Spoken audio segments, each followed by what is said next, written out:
Um ótimo dia. A gente começa mostrando a repercussão da condenação do ex-presidente Lula em segunda instância no caso do triplex do Guarujá, no litoral de São Paulo. A discussão agora é sobre a possibilidade de Lula disputar as eleições presidenciais. Embora a lei da ficha limpa proíba a candidatura de políticos condenados por corrupção e lavagem de dinheiro, essa ainda não é a decisão final.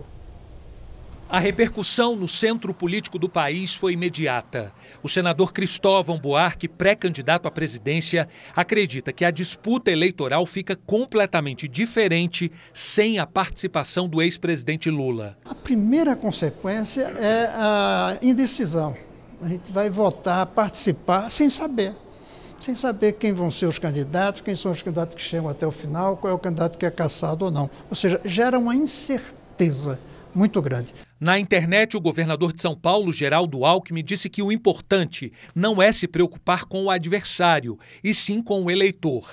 O líder do PSDB na Câmara disse que, se Lula ficar fora das eleições, a disputa política segue difícil, mas menos acalorada. Eu acho que entra um pouco mais de um debate menos ideológico e onde vai precisar se esforçar mais para convencer o brasileiro nos novos projetos e programas do futuro presidente da República. Para os governistas, o discurso de perseguição política que vem sendo usado pelo PT perde força. Reconhecemos até alguns fatos e ações que fez o ex-presidente, muito louváveis, mas isso não tira dele, não o torna inimputável. O presidente em exercício, Rodrigo Maia, disse que a decisão da Justiça deixa claro que o Brasil é uma democracia madura, onde as instituições funcionam plenamente. Apesar da decisão dos desembargadores do Tribunal Regional Federal da 4ª Região para que o ex-presidente Lula seja considerado inelegível e fique impedido de disputar as próximas eleições, caberá ao Tribunal Superior Eleitoral analisar o caso. Até o dia 15 de agosto, se a situação não for alterada,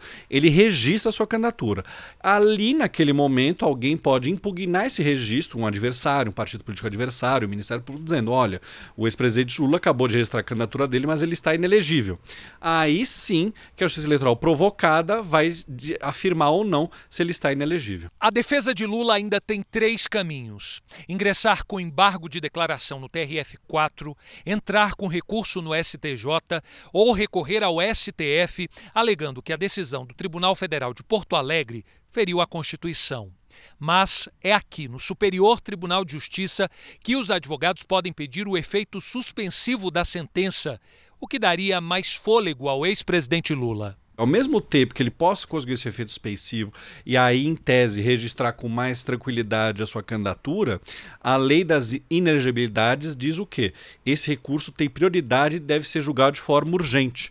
Ou seja, o STJ e o STF, por lei, deveriam julgar o mais rápido possível esse processo, esse recurso do ex-presidente Lula, e aí decidir se ele deve ser mantido a condenação dele ou não.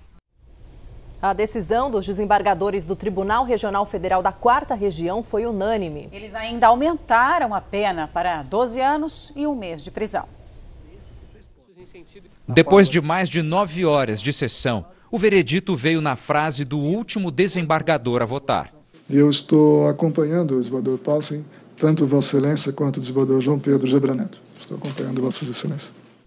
Logo no início do julgamento, o procurador da República, Maurício Gerum, criticou a associação do julgamento de Lula a uma perseguição política. Chamou de truculenta a ação dos defensores do ex-presidente. O processo judicial não é um processo parlamentar. A técnica que caracteriza a decisão judicial é incompatível com a pressão popular. E resumiu a convicção do Ministério Público. A impressão produzida em nós, por todas essas razões, é com segurança a certeza. Lamentavelmente, Lula se corrompeu. O assistente de acusação do Ministério Público Federal, que representa a Petrobras, disse que a empresa foi tomada por uma organização criminosa. Não há dúvida, o processo demonstrou que a Petrobras foi vítima de uma refinada organização criminosa. E assim ocorreu com outras empresas do nosso país também. Os advogados de defesa falaram em seguida.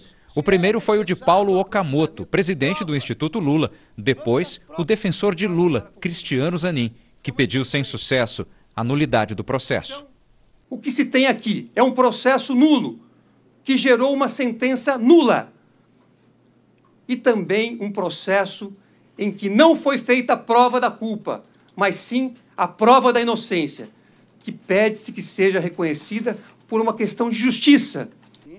O primeiro desembargador a apresentar seu voto foi o relator, João Pedro Gebran Neto. Tenho que o conjunto probatório permite um juízo seguro, afirmativo sobre a existência de provas acima de dúvida razoável de que o apartamento triplex, desde o início, inclusive antes mesmo da assunção das obras pela empreiteira OS, foi reservado ao apartamento Luiz Inácio Lula da Silva e assim permaneceu após a OS assumir o empreendimento. Ainda também a prova acima de dúvida razoável que as reformas, compra da cozinha e utensílios foram feitas em favor do ex-presidente em customização feita a pedido e consoante projeto aprovado por este e por sua esposa. O revisor do processo, o desembargador Leandro Paulsen, acompanhou integralmente o voto do relator. Nós temos uma lavagem de dinheiro das mais simples possíveis, né? A lavagem de dinheiro, como diz o desembargador Gebran, tal como se fosse o uso de um laranja, não é? Em que simplesmente se mantém no nome de outrem aquilo que é da sua própria titularidade. O desembargador Victor Laus foi o último a votar. Fez uma longa explicação sobre o papel do tribunal no julgamento dos recursos antes de entrar nas questões do processo e disse que depois de analisar as provas e os depoimentos, chegou à convicção da culpa do ex-presidente Lula. E do que nós temos ao longo do processo é que essas provas se tornaram absolutamente verossímeis. Ou seja, expostas à crítica que fez a defesa, as provas resistiram. Sejam as provas documentais, sejam as provas testemunhais, resistiram a esse cotejo.